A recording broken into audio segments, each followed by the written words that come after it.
Jaalalaaf gammachuun gammadaa jiraadha hamtuunni sin argini. Jaalalaaf gammachuun gammadaa jiraadha ilmaan soraa'ee alii waliin filadha. Guyyaan nangaarra eeggachaa turtanii har'a guyyaa isaatti baga gammadanii.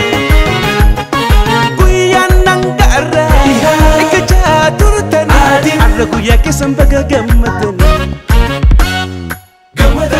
Firraa fi Aliin Alii fi Ollaan hiriyoonnisa hiriyoonnisi haadha abbaanis isin martinuu obboleeyyansi obboleeyyansa har'a guyyaan guyyaa gammachuuti.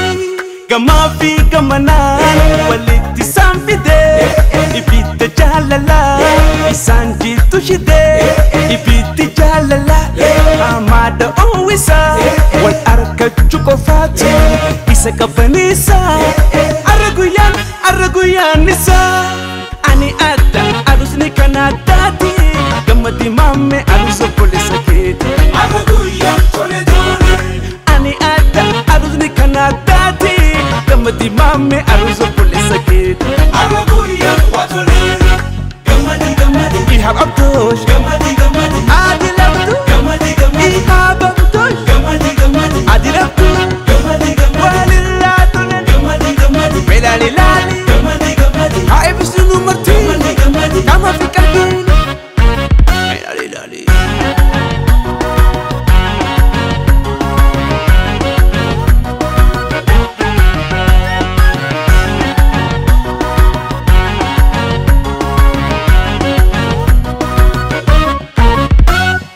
Jaalalaaf gammachuun gammadaa jiraadha hamtuunni sin argini. Jaalalaaf gammachuun gammadaa jiraadha ilmaan soraa'ee alii waliin filadha. Guyyaan nangaarra eeggachaa turtanii har'a guyyaa isaatti baga gammadanii. Guyyaan nangaarra eeggachaa turtanii har'a guyyaa keessan baga gammadanii. Firraa fi Aliin Alii fi Ollaan hiriyoonnisa hiriyoonnisi haadha abbaanis isin martinuu obboleeyyansi obboleeyyansa har'a guyyaan guyyaa gammachuuti. Gammaa fi gammanaan walitti isaan fidee ibidda jaalalaa isaan jitu shidee ibiddi jaalalaa amaada uwwisa wal argachuu qofaati isa qabanisa.